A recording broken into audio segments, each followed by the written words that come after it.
Ale tiež to, až neskôr som vnímal to prenasledovanie vtedy, keď ma zatkli.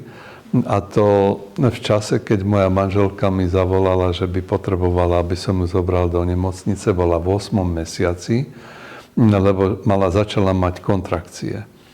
Tak som sa zbalil, že pôjdem, ale v tom momente prišli eštebáci. Oni odpočúvali ten telefón a chceli to urobiť veľmi ťažké, aby ma zlomili.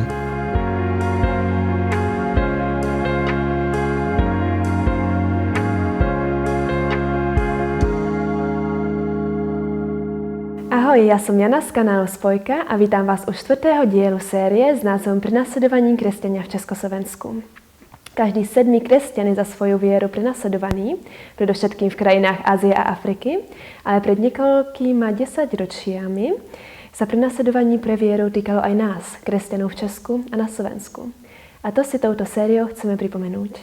Dnes vás zdravím z Pezinku pri Bratislave. Urobili sme si výlet na Slovensko, lebo sme boli jedna krajina. A tento kanál o prenasledovaných kresťanoch má slúžiť aj slovenským kresťanom a preto sa dnes pokúsim hovoriť po slovensky. Študujem v Banskej Bystrici, čiže by som to mala vedieť, ale presto mi to možno nepôjde, tak prepáčte moju českoslovenčinu. A dnes sa teda nachádzame v prostorách Apoštolskej cirkvi City Church Pezinok, ktoré ďakujeme za možnosť využiť ich priestory k natáčaniu. Milí diváci, neplánovali sme to, ale obaja naši minulí hostia mali niečo spoločné, a to, že ich otcovia boli ve väzení pre vieru. A dnes sa budeme rozprávať s človekom, ktorý sám bol vo väzení. Nebolo to v rokoch 50, ale v rokoch 70. A týmto milým hostom je pán doktor Ľuboš Lacho.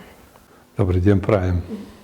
Pán Lacho, vy ste sa narodil v Kvetoslavove pri Bratislave, študoval ste psychológiu, byl ste súdnym znalcom, potom ste bol zatknutý a uväznený pre vieru a nejaký čas ste potom žil v Spojených štátoch a teraz žijete na Slovensku a pôsobíte ako kresťanský poradca.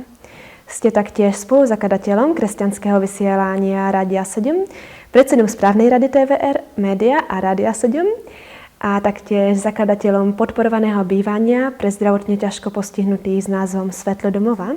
A uverili ste, keď vám bolo 19 rokov. A moje prvá otázka na vás je, ako ste vtedy, v dobách vášho štúdia a práce, teda v 70 rokoch, vnímal nastavenie spoločnosti voči kresťanom? No, je to už veľmi dávno, ale v tom čase spoločnosť bola taká viac menej uzavretá. To znamená, že ľudia medzi sebou veľmi nehovorili. Boli tak nejak utiahnutí, pretože každý sa každého bál. A bolo veľmi veľa udavačov, tzv. Bonzákov, ktorí sa tešili z toho, keď niekomu môžu uškodiť. Čiže taký ten duch, skoro by som povedal, ako fašizmu, komunizmu, liberalizmu, to aj v tom čase bolo. A ľudia boli na tom tak, že ja som vnímal, ako keby celá spoločnosť bola v depresii. Spoločnosť sa zamerala na ateizmus. Ateizmus bol ako nosný program celej spoločnosti a kto nebol ateista, tak bol nepriateľ štátu. Takže trpeli sa niektoré cirkvi, ale v každej cirkvi bol nasadený eštebák, ktorý dával pozor, že kto je aktívny a s kým sa stýka a tak. Takže to sme vedeli, že tam je. Nevedeli sme samozrejme, že kto, ale mnohokrát aj samotný kazateľ bol predvolávaný na výsluchy a musel rozprávať o tých ľuďoch, ktorí boli aktívni, čo si on o tom myslí a tak ďalej. A nie vždy sa podarilo tomu kazateľovi kryť svoje ovečky. Takže mnohokrát sme videli, že spolupracujú. Mnohí kazatelia, farári spolupracujú so štátom. Takže ja som začal robiť ako pašovanie literatúry kresťanskej a prekladanie a vydávanie v zahraničí a potom sa to doviezlo na Slovensko a distribuovalo. Tak som nemohol o tom hovoriť s nikým, že takúto prácu robím. Ale vnímal som to napriek tomu, že to bola zakázaná činnosť, alebo stretávanie sa viac ako 10 ľudí bolo zakázané, alebo so zahraničnými to bolo zakázané, muselo sa hlásiť. Ale som to napriek tomu robil, lebo som vnímal, že tento národ to potrebuje. Češi a Slováci, to nám nezáležalo, či je to Čech alebo Slovák. Potrebovali sme kresťanskú literatúru. Keď to preložil Čech, tak bola v češtine. Keď Slovák, bola v slovenčine. A sme to vydávali v zahraničí, teda nám to pomohli vydať niektoré organizácie, ktoré boli či už Slobodná Európa, alebo brat Andrew, alebo iné organizácie. Spolupracoval som asi s 13 takýmito organizáciami a oni to vydali, oni našli funding, peniaze na to a doniesli povedzme 1000 alebo 10 000 kusov. U mňa sa urobil trebárs spevník Chváľte Pána Ježiša, čo boli 3 rôzne vydania. Alebo niektoré knižky ako od Corrie ten Boom, alebo tak. Takže, a potom sme to distribuovali do rôznych miest.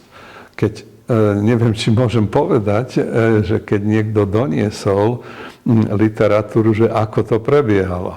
Áno, to nás zaujíma. Tak nikdy nesmeli prísť tí istí ľudia druhýkrát. Keď prišli, tak museli byť ako turisti. Keď prišli k vám? Ku mne. Dobre. Keď prišli ku mne, tak ako turisti a bez ničoho, bez zavazadiel. A maximálne fotoaparát. No a keď prišli, tak som im povedal, aby sa vyzuli a vošli donútra a teraz mi povedali, že doniesli nejakú literatúru, že to majú v aute. A tak som im ukázal mapu mesta a som im povedal, tuto budete stáť, ja prídem takým a takým autom a som im napísal, v ktorom čase, lebo som vedel, že aj môj byt alebo môj dom je odpočúvaný, aby sa to nedalo zistiť. No a ja som im dal 3 rôzne časy. Raz som išiel len tak, že som pozrel, či náhodou nie sú sledovaní a druhýkrát som spomalil a oni vedeli, že vtedy majú ísť za mnou. A tak potom ma nasledovali a ja už som pripravil v nejakej obci, dedine miesto, kde bola otvorená brána večer v noci a keď som ja zhasol svetlo aj oni a bez svetla sme tam vošli a tam sme už nehovorili spolu. A som im inak povedal, aby si kúpili kufre alebo tie plastické čierne sáčky, aby to naplnili do toho. Tam to vyložíme, objali sme sa a oni išli svojou cestou a ja som zariadil, aby behom pol hodiny všetka tá literatúra bola preč.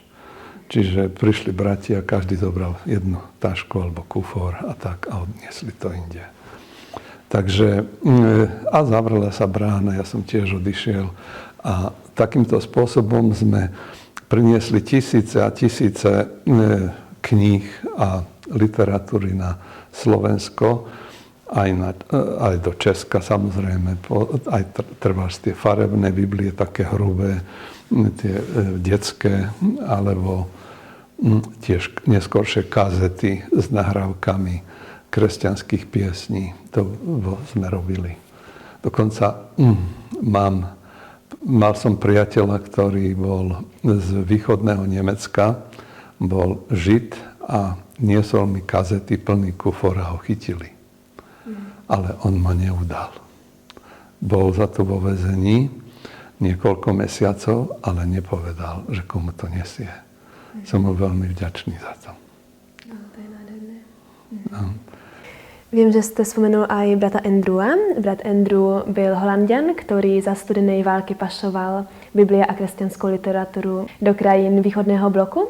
A z tejto služby potom vzniká organizácia Open Doors, ktorá pomáha prenasledovaným kresťanom v 70 zemích, krajinách sveta. a ve svobodných krajinách o nich informuje. A tak ma zaujíma, kedy a kde ste sa stretol s bratom Andrewem? Stretol som sa s ním v Rakúsku. Tam prišiel brat Ivan, taký veľký brat, nie Rus, ktorý tiež mal takúto organizáciu a ten mi povedal, že zaparkuješ svoje auto tam pri stanici, tam som ho zaparkoval, vošiel som do jeho auta a ma odviezol na nejaký zámok. A tam boli pripravení bratia, aj brat Andrew z viacerých organizácií a tam chceli, aby som im povedal, ako majú pašovať literatúru a čo majú robiť, keď pôjdu cez hranice. Tak som ich vyučoval na to, že ako to majú robiť. A čo ste povedal?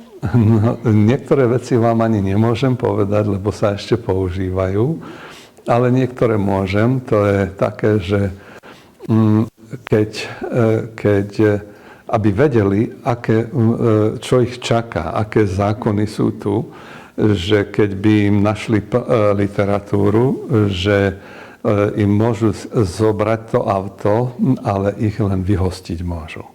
Že by sa nebáli, že teraz pôjdu tu do väzenia. A som im povedal, ako to majú dávať do auta, pretože väčšinou predtým naplnili kufor a mysleli, že nikto to neotvorí.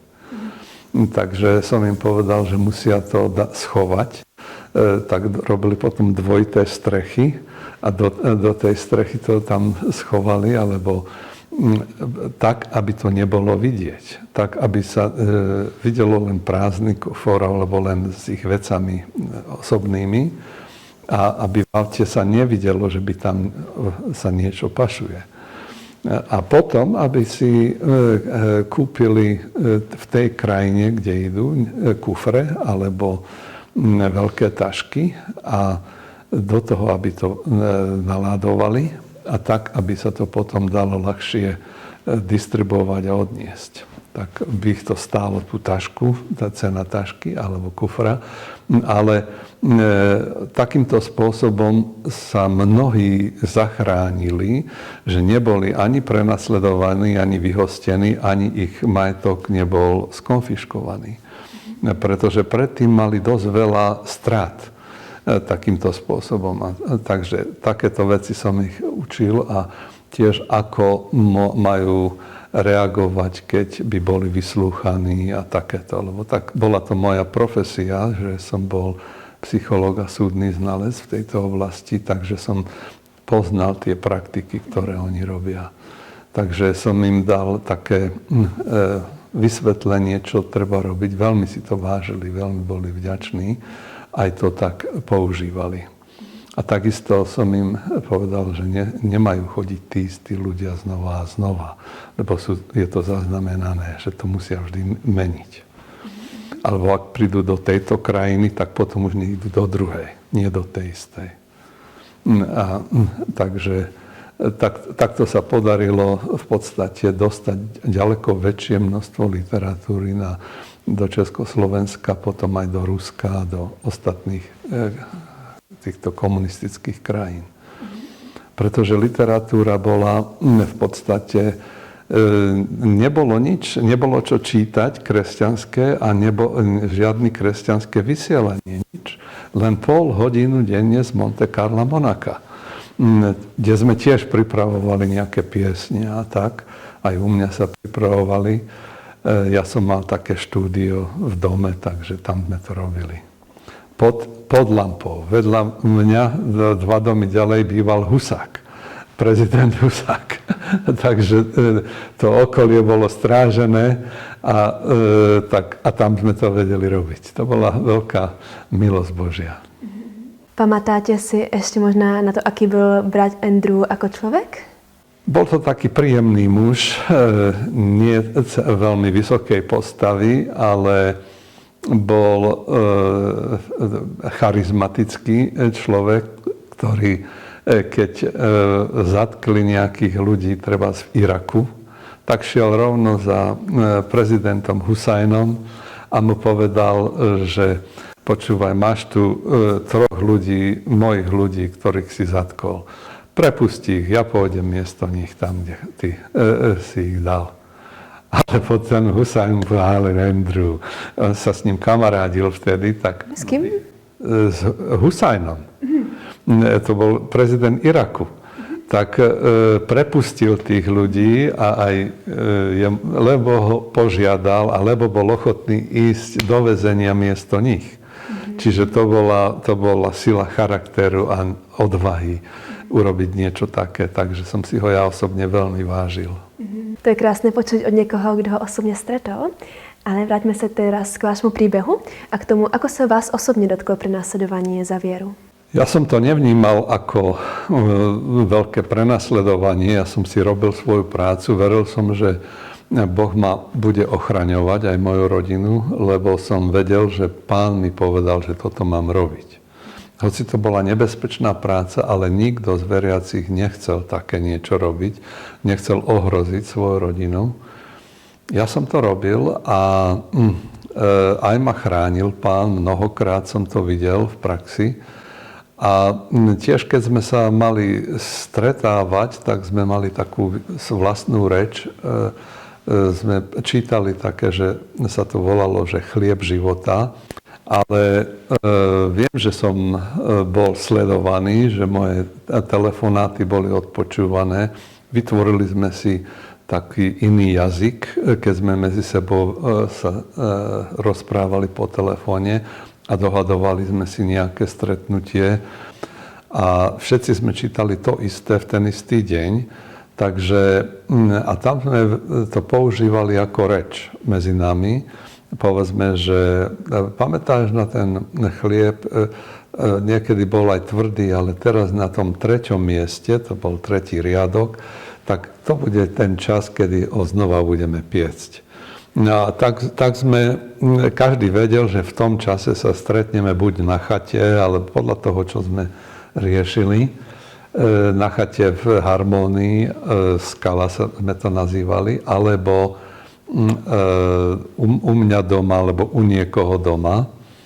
A stretli sme sa nejakí 10 a dosť tak pravidelne a tam sme si čítali slovo, modlili sme sa jeden za druhého a tam nám Pán ukazoval cestu a posilňoval nášho ducha. No a ale tiež to, až neskôr som vnímal to prenasledovanie vtedy, keď ma zatkli. A to v čase, keď moja manželka mi zavolala, že by potrebovala, aby som ju zobral do nemocnice, bola v 8. mesiaci, lebo začala mať kontrakcie. Tak som sa zbalil, že pôjdem, ale v tom momente prišli eštebáci. Oni odpočúvali ten telefón a chceli to urobiť veľmi ťažké, aby ma zlomili. Lebo vedeli, že som psychológ, že to také ľahké nebude. Ale 48 hodín sa z začiatku, ale myslím, že to celkovo bolo dlhšie, ale už si teraz presne nepamätám, ale viem, že na noc ma dali napríklad do takej miestnosti ako sauna, kde to zohriali veľmi vysoko a ja som si sadol do stredu miestnosti na zem a okolo mňa tak bol ako keby taká para alebo mrak, že som necítil tú horúčavu. A po 3 hodinách prišli pre mňa 6 chlapov. Oni si mysleli, že ma vyniesú. Ale ja som vstal a vyšiel. Boli prekvapení, že vždy sa snažili to urobiť veľmi ťažké. Nedali mi napríklad piť. Až na 3. deň som dostal pohár vody. Som povedal, ak sa nenapijem, tak tu skolabujem. Ale nič som nehovoril o tom. Mi povedali, že my môžeme prehľadať váš dom. A ja som na to nereagoval, pretože som mal doma literatúru. A som očakával, že niektorí bratia prídu a to odnesú a aj urobili, že to zakopali. V kufri to pekne zakopali na záhrade, v kufroch viac menej. No a či Biblie, či kresťanskú literatúru, ktorá ešte nebola distribuovaná, tak to sa tam nachádzalo. A ten výsluh bol taký, že nakoniec mi povedali, my vás môžeme utopiť v lyžičke vody. Ale po 48 hodinách, myslím, povedala tá prokurátorka, že ani ona nemohla ovplyvniť to, čo sa bude diať, tak ma poslali do vyšetrovacej väzby. A tam ma dali do cely, kde boli politickí väzni a niektorý tam bol už 22 mesiacov a nemal žiadne obvinenie. Jednoducho sa ho potrebovali zbaviť. Alebo jeden tam bol riaditeľ nejakej chemickej továrne, to isté. Čiže bola to cela, kde bolo 5, ani nie, možno 5 metrov dlhá a 2 metre široká a 5 ľudí nás tam bolo. To znamená, že keď jeden chodil, všetci museli stáť pri stene. A zaviedol som tam cvičenie, pretože nám začali mravčať ruky, aj teda prsty aj na nohách, aj na rukách. Vedel som, že je málo kyslíka, že potrebujeme cvičiť. Tak sme sa striedali takto. Jeden stál pri dverách, aby zakryl kukátko. A keď potom bachár búchal, tak všetci sme prestali cvičiť. Nebolo možné sedieť ani ležať na posteli počas dňa, takže stoličky boli pripútané, tam v rohu bol záchod a šľauch s vodou. Čiže všetko bolo v tej jednej izbe, alebo teda v tej cele, a raz za 10 dní bola sprcha. A to sme museli nahý pochodovať a zo stropu išla voda, ale to bola lahoda pre nás. Čiže tá vyšetrovačka bola veľmi ťažká. Až jedného dňa som sa dozvedel, že by som mohol chodiť pracovať. Tak som požiadal o to a tak ma prevelili. Ráno som musel o 5:00 výjsť z cely a sme pracovali a budovali sme tú pri Pezinku cajlu. To je ten miesto, kde je psychiatrická klinika. A v tom čase ešte neboli múry, len platformy. A ja som na tej hornej platforme pracoval a zrazu niekto prišiel ku mne a ma vysotil von. A zmizol, odišiel. A ja som išiel akože padnúť zo 4. poschodia, ale práve tadiaľ išiel taký ten pracovný výťah plný z kúskami dreva. Takže na to som padol, nič sa mi nestalo a Boh ma zachránil. On nevedel, že to ide hore. To nebolo ani meter odo mňa. Čiže Boh ma takto zachránil. Alebo ma dali miešať vápno, teda hasiť vápno a musel som byť v ňom. Napriek tomu, že som mal čížmy, tak to frkalo a ja som bol celý, všade som mal žeravé, teda kožu prederavenú. Našťastie tým, že to bolo ako vápno, tak žiadna infekcia neprišla, len diery som mal po tele.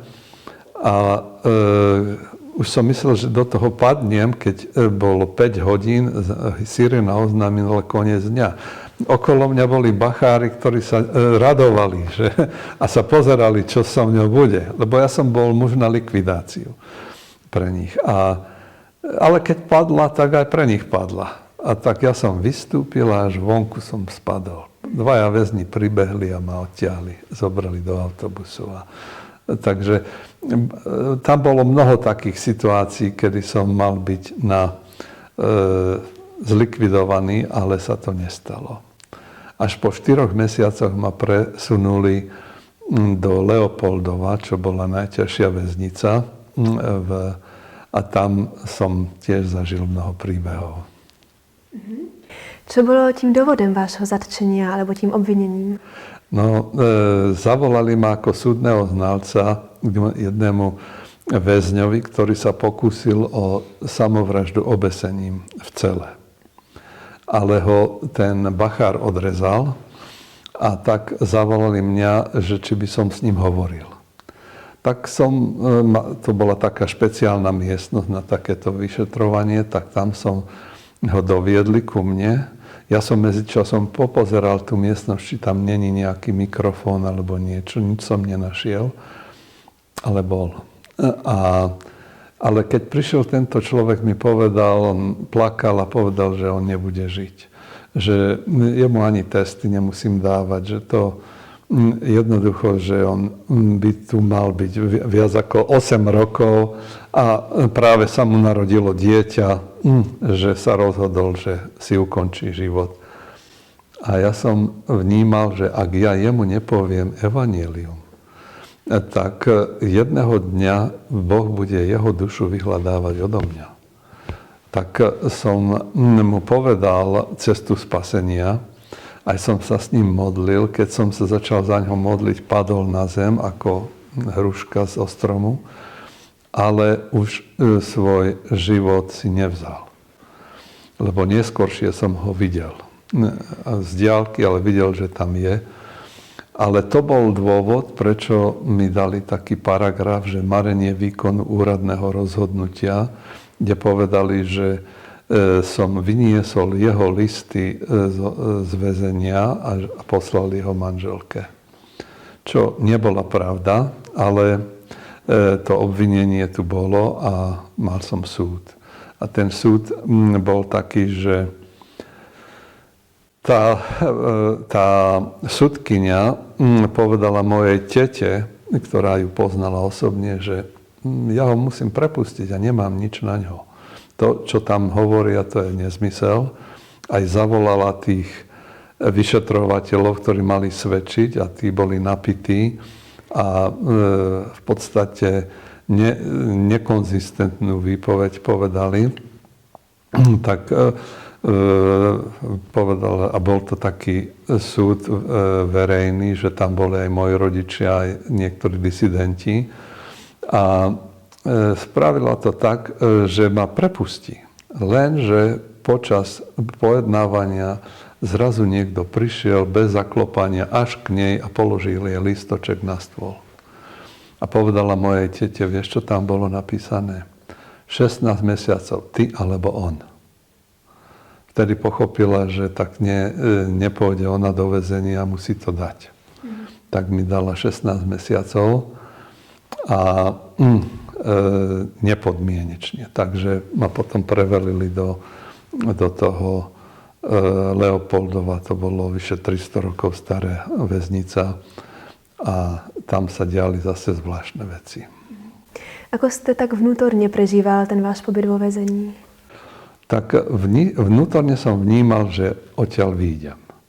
Že mám rodinu a že urobím všetko na to, aby som prežil. Napriek tomu, že tam nie je ľahké prežiť a bez újmy na zdraví. Psychickom alebo fyzickom, pretože tam je tá zberba, najväčšia zberba národa. A to bola práve väznica známa, že tam bolo 400 vrahov. V tom čase boli vraždy ďaleko častejšie počas komunizmu ako v súčasnosti.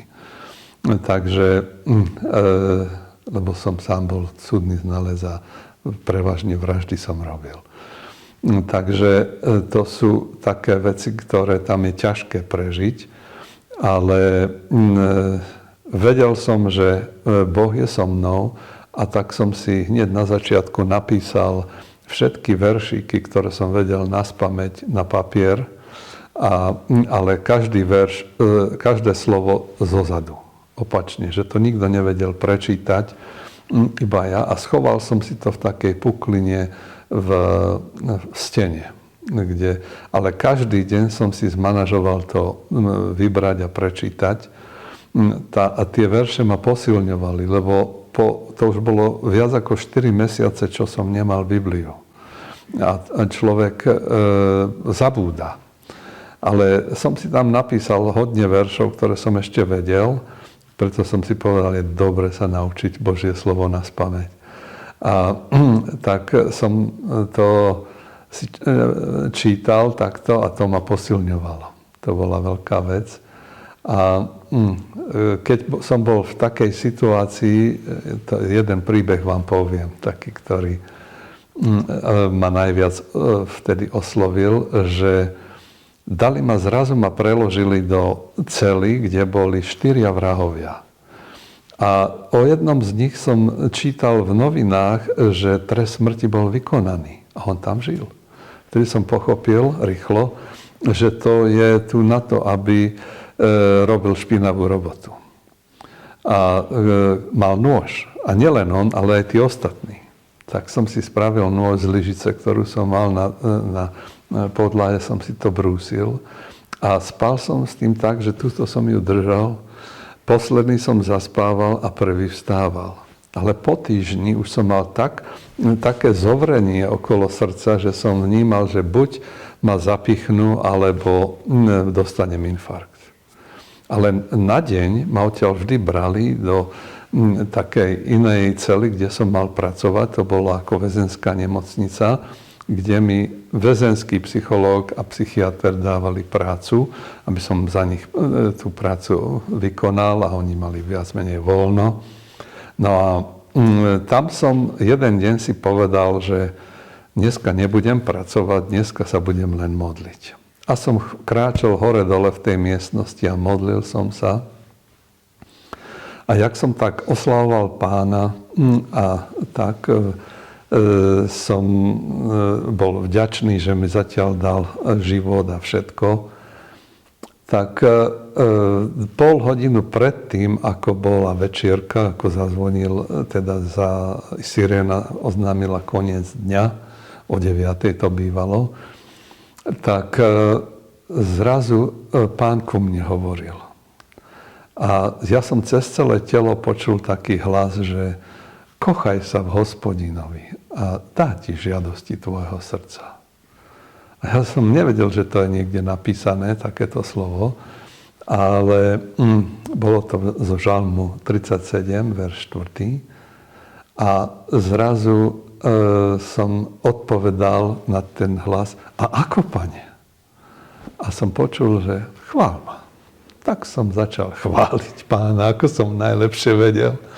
A taká radosť vošla do môjho vnútra, taký pokoj, radosť, spokojnosť, úsmev na tvári. Jednoducho to bolo úžasné a zaznela siréna. Otvorili sa dvere a tam stál šéf väznice s 2 bachármi. A keď ma uvidel, tak urobil 2 kroky dozadu.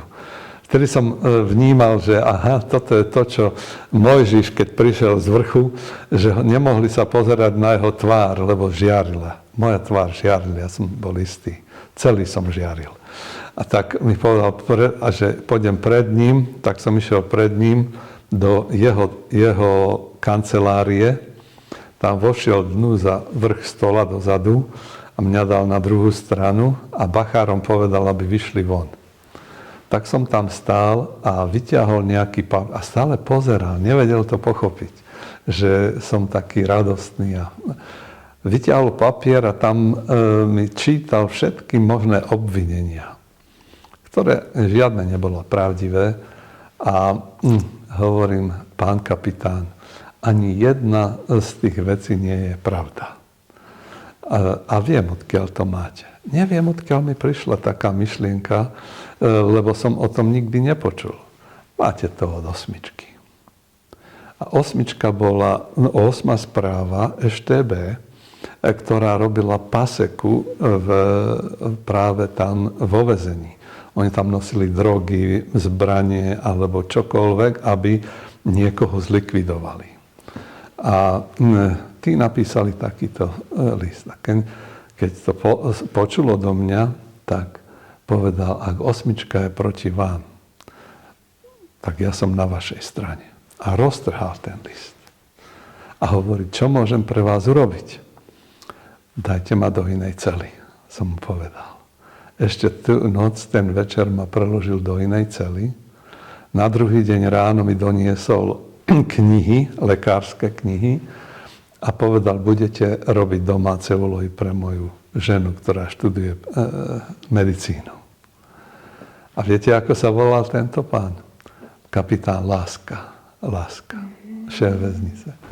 Takže to bolo také zaujímavé a veľmi sa ma to dotklo, tak som sa tešil, že môžem robiť niečo zmysluplné a že už nie som pod tým tlakom, že by ma tu niekto chcel zabiť. Mal ste príležitosť hovoriť s ďalšími väzňami o Bohu? Prevelili ma do jednej cely, kde bolo veľa ľudí. Boli tam ľudia, ktorí boli ako šéfovia, viacerí. A tí, keď videli, že som tam prišiel, tak som videl, že si rozmýšľajú, kto ma bude mať prvý.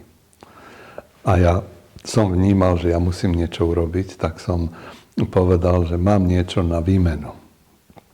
A čo máš? No, viem, ako písať listy pre sudcov, prokurátorov a právnikov a zrazu bolo ticho, lebo všetci to potrebovali. Tak jeden zavelil, vyber si posteľ. Tak som si vybral takú, čo sa z kukátka dala vidieť a ten hneď, čo tam bol, sa vypratal odtiaľ a ja som mal takú tú najlepšiu posteľ. A tam som sa zrazu mal veľmi dobre. Oni ma ochraňovali, robili mi kávu, nad záchodom sa to robí. A potom mi robili uhorky a všetko možné. A nosili mi čisté, nové spodné prádlo a košelu každý deň. To bolo také zvláštne, lebo pracovali na takých miestach a to doniesli.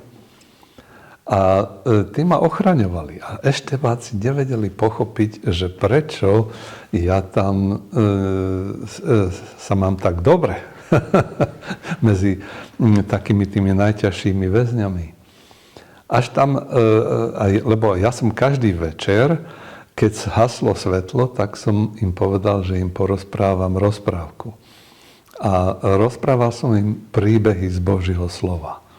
O Samsonovi, Mojžišovi, Eliášovi a o pánu Ježišovi a tak. Až sa to nejako dozvedeli a dali tam svojho nasadeného človeka, akože väzňa, ale on nebol väzeň, lebo... A toho ale odhalil jeden Pražák, jeden väzeň z Prahy. Ho odhalil, tak ho hneď prevelil, lebo sa báli, že ho títo väzni zbijú. Ale keď on prišiel, tak zrazu mi Duch Svätý povedal, dneska povedz o Karkulke. Tak som rozprával príbeh o Karkulke. A to tým pádom nič sa nedozvedeli o tom, čo tam robím. A bolo to také úsmevné pre mňa a tá ochrana tam bola zo strany väzňov, aj zo strany toho šéfa väznice. Aj nakoniec jeden bachár, ktorý vedel, že som doktor, tak sem tam ma vyťahol odtiaľ a rozprávali sme sa o záhradkárstve. Ako ste sa dostal z väznenia? No tak, že zrazu som bol v takej situácii, že bol ako keby kľud, pokoj. Nikto mi nič nerobil, nič zlého. A ma zobrali niekde na takú správu vo väzení a chceli mi dať podpísať doklad, že nikdy nikomu nič nepoviem, čo som videl. A tak som povedal, ale prečo by som to mal podpísať? Keď to nepodpíšete, neodídete odtiaľto. Tak som si povedal, je to nátlak, násilie, tak to musím podpísať, ale nebudem to rešpektovať. A tak som podpísal, že nebudem hovoriť o ničom, čo som videl a čo som tam zažil. A som sa dostal po 9 mesiacoch a 4 dňoch a zistil som, že pomohol mi vtedy rakúsky prezident, ktorý intervenoval u Husáka, a tiež Billy Graham, ktorý bol v tom čase na Slovensku a tiež intervenoval. A to, že niekde do novín sa dostalo, že som proti ľudským právam v New Yorku, New York Times, také to tam bolo, aj do nejakých psychologických magazínov.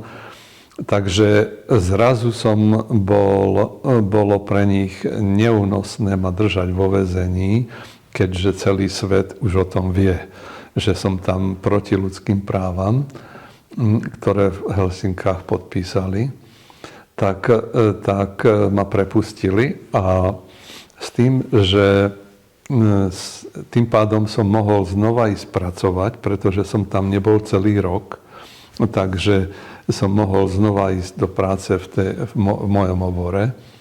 A na druhý deň práve, keď som prišiel domov, tak nás navštívila jedna redaktorka, jedna pani Norka, ale zo Spojených štátov. A tej som vyrozprával celý príbeh. Takže som sa dostal von a bolo to požehnanie, že som mohol hovoriť o týchto veciach a nebal som sa. Aj ma zavolali na posledný výsluch, takýmto spôsobom nahrávali ho na EŠTB.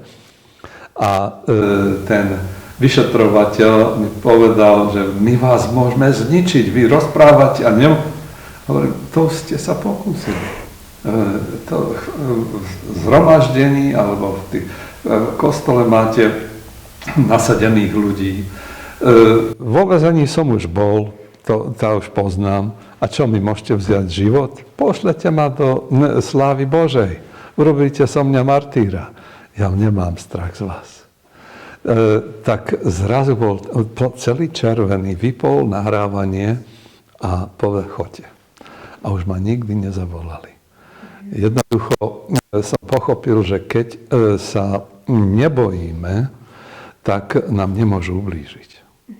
To je základ, alebo taký aj odkaz pre iných. Ak niekto ide za spravodlivosťou a nebojí sa presadzovať spravodlivé veci, tak mu nemôže nikto ublížiť.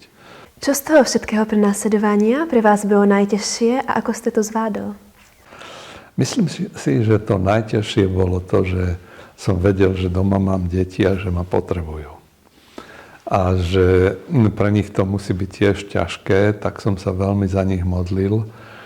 Ale zvládli to. Moja manželka bola veľmi taká schopná a aktívna, že sa nevzdala.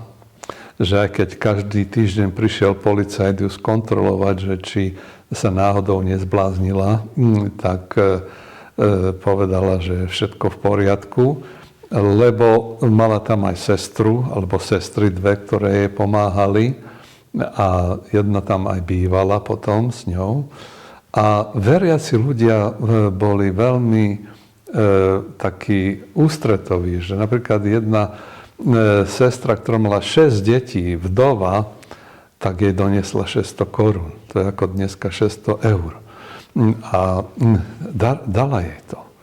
A viacerí ľudia takto finančne pomohli, takže zvládala všetko platiť a dokonca mohla ešte aj rozdávať.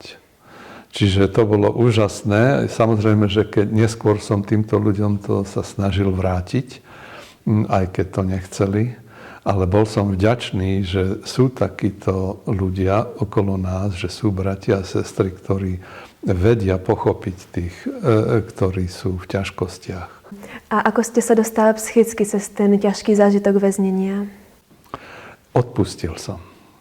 Takže som odpustil všetkým, ktorí mi ubližovali, aj tomu sudcovi, keď som sa s ním neskôršie stretol na chodbe, a som ho pozdravil, tak on si len otočil tvár, pretože sa hanbil.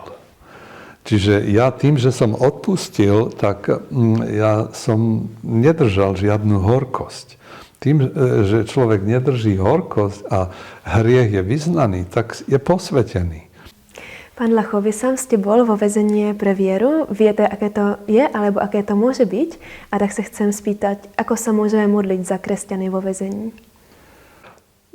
Tak, aby mohli mať dosť času na to, aby sa mohli modliť.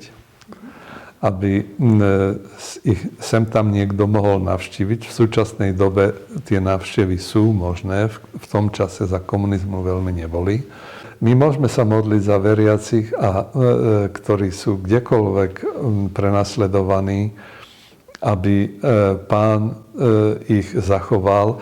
Poviem vám takú vec, že väzenie posilní človeka vo viere a aj tých, ktorí sa za nich modlia, pretože to je istá forma prenasledovania, o ktorej hovoril Pán Ježiš, že to bude. A to znamená, že aj cez to nás chce previesť a chce, aby sme boli duchovne silní. Keď máme úplnú hojnosť, nič nepotrebujeme, tak mnoho ľudí odíde od Boha. Ale keď sme pod tlakom, tak vtedy to najlepšie ide z nás. Keď som bol vyhostený z Československa a prišiel som medzi veriacich v Spojených štátoch, tak som im povedal takúto vec. My sme boli vo väzení, lebo celá krajina bola obkolesená ostnatým drôtom. Ale v srdci sme boli slobodní. Tam sme mali slobodu. Tu máte vonkajšiu slobodu, ale mnohí ste vo väzení vo svojom srdci.